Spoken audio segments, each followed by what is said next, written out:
soal-soal UAS akhlak tasawuf yang diampu oleh Bapak Ahmad Mahfudli.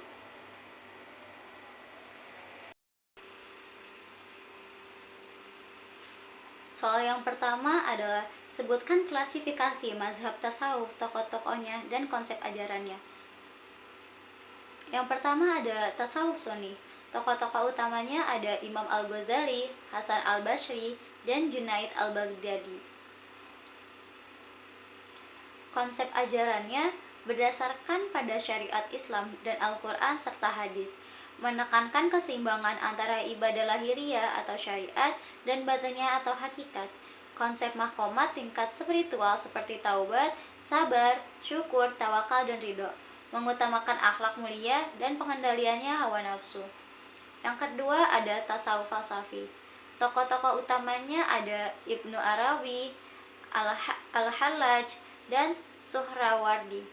Konsep pengajarannya adalah menggabungkan antara ajaran tasawuf dengan filsafat, konsep wahdatul wujud atau kesatuan wujud yang menjelaskan hubungan antara Allah dan makhluknya, menekankan makna batin dan ibadah dan pemahaman mendalam tentang hakikat keberadaan ajaran ini sering dikritik karena dianggap sulit dipahami dan berpotensi menimbulkan kesalahpahaman. Yang ketiga ada tasawuf isyraqi. Tokoh-tokoh utamanya ada Syihabuddin Suhrawardi dan Jalaluddin Rumi. Konsep ajarannya menekankan pada pengalaman spiritual melalui pencerahan isyraq, menggunakan simbolisme dan puisi untuk menggambarkan pelajaran spiritual. Konsep cinta ilahi atau mahabbah yang membawa manusia menuju Allah, fokus pada intuisi dan penyikapan kasyaf. Yang keempat ada tasawuf akhlaki. Tokoh-tokoh utamanya ada Abu Hamid Al-Ghazali dan Abdullah bin Al-Mubarak. Konsep ajarannya fokus pada pembentukan dan penyucian akhlak manusia, mengajarkan kebersihan hati dari penyakit seperti riya, ujub, dan takabur, menjadikan akhlak Nabi Muhammad SAW sebagai teladan utama, meningkatkan hubungan manusia dengan Allah dan sesama makhluk. Yang kelima ada tasawuf amali. Tokoh-tokoh utamanya ada Ibrahim bin Adam, Robiyah Adawiyah. Konsep pengajarannya menekankan pada pengamalan ajaran tasawuf dalam kehidupan sehari-hari, praktik zikir, wirid, dan ibadah-ibadah lainnya untuk mendekatkan diri kepada Allah, mengutamakan kebersihan niat dalam beramal. Robiyah Adawiyah dikenal dengan konsep cinta murni kepada Allah, hubbul ilahi. Soal yang kedua adalah menurut Syekh Zunun Al-Mishri bahwa taubat itu ada 3 macam. Sebutkan dan jelaskan masing-masing. Yang pertama ada taubat an-nasuha atau taubat yang sejati. Taubat ini adalah taubat yang dilakukan dengan penuh kesungguhan dan ketulusan hati tanpa ada niat untuk kembali melakukan dosa. Taubat ini melibatkan 3 unsur penting, yaitu menyesali perbuatan dosa yang telah dilakukan, berhenti dari dosa tersebut dan tidak mengulanginya lagi, dan yang terakhir ada berazam untuk tidak mengulanginya lagi di masa depan dengan niat yang tulus untuk memperbaiki diri. Taubat an-nasuha adalah taubat yang diterima oleh Allah dan menjadi jalan bagi setiap seorang hamba untuk kembali kepadanya dalam keadaan bersih dari dosa. Yang kedua adalah taubat al-amali, taubat yang bersifat praktis. Taubat ini mencakup usaha untuk memperbaiki amal perbuatan dan tingkah laku. Seseorang yang bertaubat dalam jenis ini berusaha melakukan perbuatan baik yang lebih banyak sebagai bentuk penebusan dosa. Taubat ini mencakup perbaikan dalam yang pertama ada melaksanakan ibadah dengan baik seperti sholat, puasa, zakat, dan haji. Yang kedua ada meninggalkan keburukan yang menggantinya dengan perbuatan yang mendekatkan diri kepada Allah seperti memberi sedekah, membantu sesama, atau berdakwah. Taubat ini juga melibatkan kemauan untuk memperbaiki diri, hubungan dengan sesama manusia, terutama jika dosa yang dilakukan berhubungan dengan hak-hak orang lain. Dan yang ketiga ada taubat al-wad, taubat yang bersifat janji. Taubat ini adalah taubat yang dilakukan dengan berjanji kepada Allah untuk tidak mengulangi dosa yang sama, meskipun kadang niat tersebut tidak sepenuhnya tulus atau kuat. Dalam taubat wad, seseorang berjanji untuk kembali kepada jalan Allah dan berusaha memperbaiki dirinya. Namun taubat ini lebih kepada janji untuk berubah dan bisa jadi ada kemungkinan kegagalan dalam menghindari dosa di masa depan. Pada dasarnya, taubat ini mengarahkan pada usaha perbaikan. Meskipun tidak selalu berhasil, namun janji tersebut tetap menjadi langkah awal bagi seorang hamba untuk kembali kepada Allah dengan harapan mendapat hidayahnya. Dan yang ketiga adalah jelaskan syariat, thariqat, hakikat, dan ma'rifat disertai dengan contohnya. Yang pertama ada syariat atau hukum Islam. Syariat merujuk pada hukum dan aturan Islam yang bersumber dari Al-Quran dan hadis. Ini mencakup segala aspek kehidupan, baik yang berkaitan dengan ibadah, muamalah, atau maupun akhlak. Syariat adalah dasar bagi setiap muslim dalam menjalani kehidupan sehari-hari. Contoh syariat adalah melaksanakan kewajiban seperti sholat 5 waktu, zakat, puasa, dan haji, menjaga akhlak dengan berbicara dengan baik, menghormati orang tua, dan tidak melakukan perbuatan dosa. Syariat juga merupakan langkah pertama dalam tasawuf karena tanpa mengikuti hukum Islam yang benar, seorang hamba tidak bisa mencapai tingkatan spiritual yang lebih tinggi.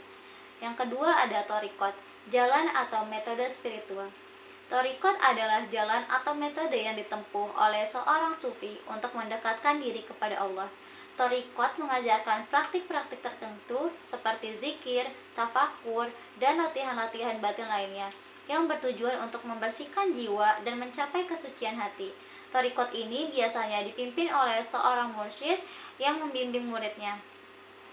Contoh thariqat adalah thariqat Qadiriyah yang dipelopori oleh Syekh Abdul Qadir Al-Jailani, mengajarkan zikir khusus untuk membersihkan hati dan mendekatkan diri kepada Allah. Thariqat Naqsyabandiyah yang dikenal dengan latihan zikir secara tersembunyi atau tanpa suara keras, menekankan pada pengendalian diri dan konsentrasi spiritual. Thariqat juga mengajarkan praktik spiritual yang lebih mendalam dan berkelanjutan setelah seseorang memahami dan melaksanakan syariat. Yang ketiga ada hakikat atau kebenaran. Hakikat adalah pemahaman batin yang mendalam tentang realitas yang sesungguhnya. Ini adalah tingkatan spiritual yang lebih tinggi di mana seseorang salik mulai mengerti hakikat kehidupan, alam semesta, dan hubungan antara dirinya dengan Allah. Pada tahap ini, seseorang mampu melihat segala sesuatu dengan pandangan yang lebih dalam dan tidak dapat berdasarkan penampilan lahiriahnya saja. Contoh hakikat adalah seseorang yang telah mencapai hakikat akan merasakan bahwa segala sesuatu di dunia ini adalah ciptaan Allah, dan ia melihat segala peristiwa sebagai manifestasi kehendaknya. Sebagai contoh, Syekh Al-Jailani mengatakan bahwa segala tindakan yang terjadi di dunia ini memiliki tujuan ilahiyah, dan manusia hanya bisa melihat sebagian kecil dari tujuan tersebut. Hakikat adalah pemahaman yang diperoleh sebagai seorang melalui jalan thariqat, memahami hakikat kehidupan dan hakikat ketuhanan yang lebih mendalam. Yang keempat ada ma'rifat, pengetahuan atau pengenalan. Ma'rifat adalah tingkat pengetahuan spiritual yang tertinggi di mana seorang salik mengenal Allah dengan cara yang lebih dalam dan menyeluruh. Ini adalah pengenalan langsung terhadap Allah yang diperoleh melalui pengalaman batin dan di penjara spiritual. Pada tingkat ma'rifat, seorang salik menyadari kebesaran dan keesaan Allah dengan sepenuh hati tanpa keraguan lagi. Contoh ma'rifat, seorang yang telah mencapai ma'rifat akan merasakan kehadiran Allah dalam setiap aspek kehidupannya dan mampu melihat dunia ini sebagai manifestasi dari sifat-sifat ilahi. Seorang wali Allah yang mencapai tingkat ma'rifat akan merasakan kedekatannya dengan Allah. Bahkan dalam keadaan sepi atau kesendirian, ia tetap merasakan hadirnya. Ma'rifat adalah tingkat akhir dari perjalanan spiritual seorang sufi di mana ia memiliki pengetahuan tentang Allah. Ma'rifat adalah tingkat akhir dari perjalanan spiritual seorang sufi di mana ia memiliki pengetahuan langsung tentang Allah dan segala ciptaannya.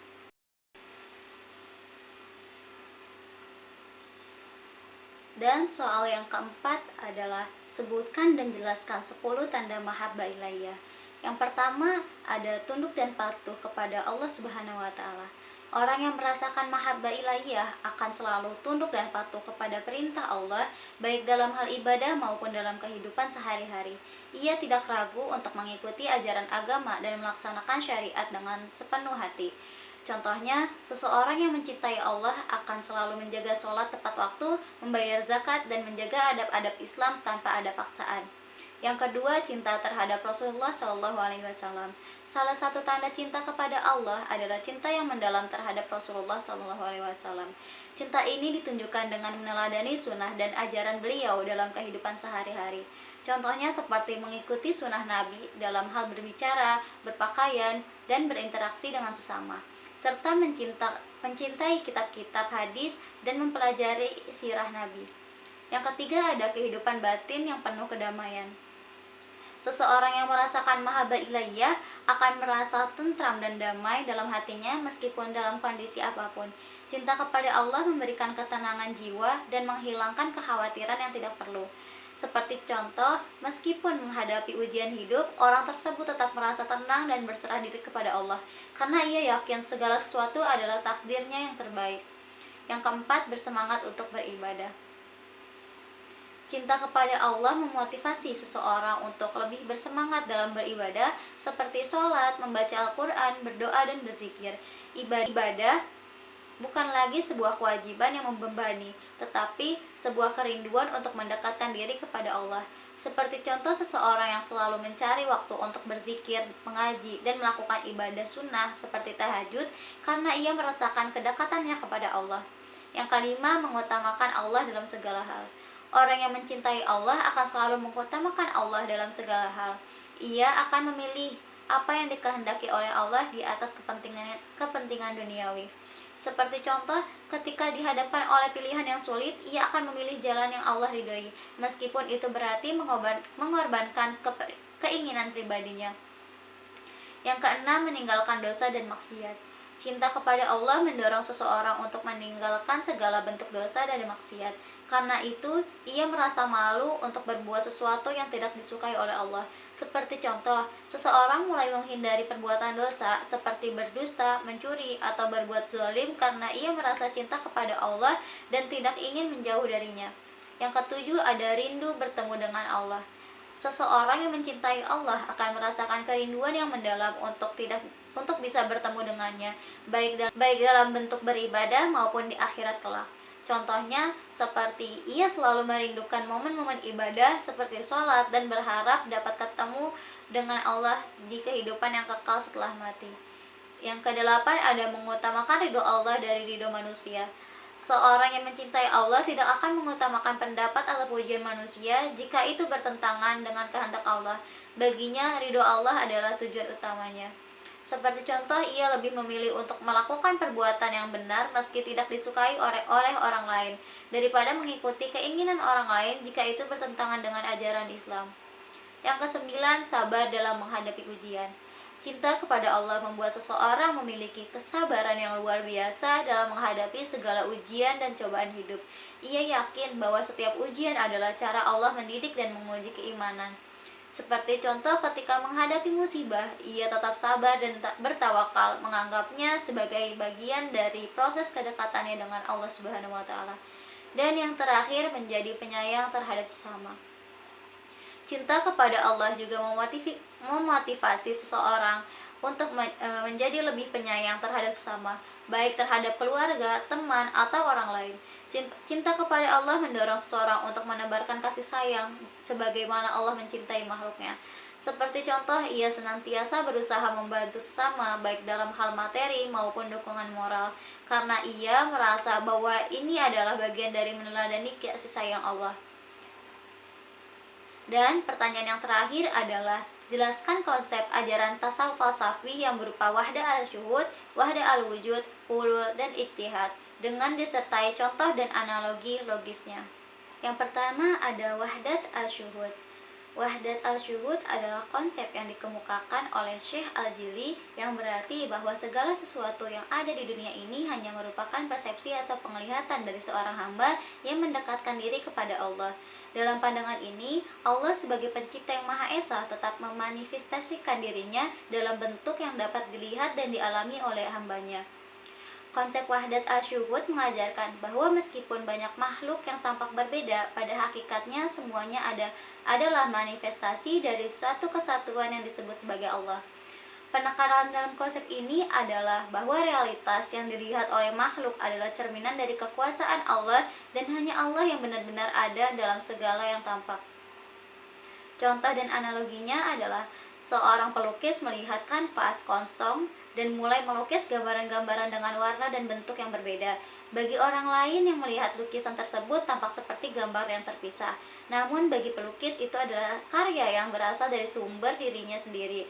Wahdat asyuhud dapat dianalogikan dengan ini. Segala sesuatu yang ada di dunia ini adalah ciptaan Allah, dan hanya Allah yang hadir dalam segala yang tampak. Yang kedua ada wahdat al-wujud. Wahdat al-wujud adalah konsep utama yang dikembangkan oleh Ibn Arabi, yang berarti bahwa semua yang ada adalah satu wujud yang sama, yaitu wujud Allah. Dalam pandangan ini, dunia dan segala isinya hanyalah perwujudan atau tampilan dari keberadaan Allah yang mutlak dan tak terhingga. Konsep wahdat al-wujud menegaskan bahwa Allah adalah satu-satunya realitas yang ada. Makhluk yang tampak tak berbeda dalam realitas fisik sesungguhnya hanya satu manifestasi dari wujud Allah yang Maha Esa. Segala ciptaan, baik itu alam semesta atau kehidupan manusia, merupakan bentuk-bentuk keberadaan Allah yang terbatas dan terindividuasi. Contoh dan analoginya, bayangkan sebuah kaca jernih yang di dalamnya terdapat berbagai bentuk dan bayangan. Bayangan-bayangan itu terlihat berbeda, tetapi mereka semua berasal dari satu sumber, cahaya yang memantulkan di dalam kaca tersebut. Wahdat al-wujud menyatakan bahwa semua makhluk adalah bayangan dari wujud Allah yang satu, meskipun tampak berbeda secara zahir. Yang ketiga ada hulul atau penjelmaan.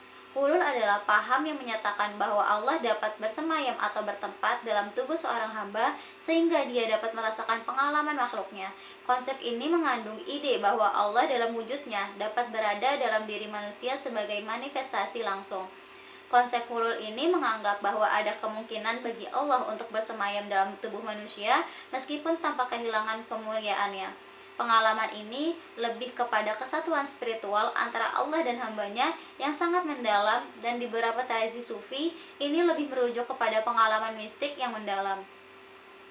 Contoh dan analoginya, analogikakan dengan seorang artis yang menciptakan patung dari tanah liat.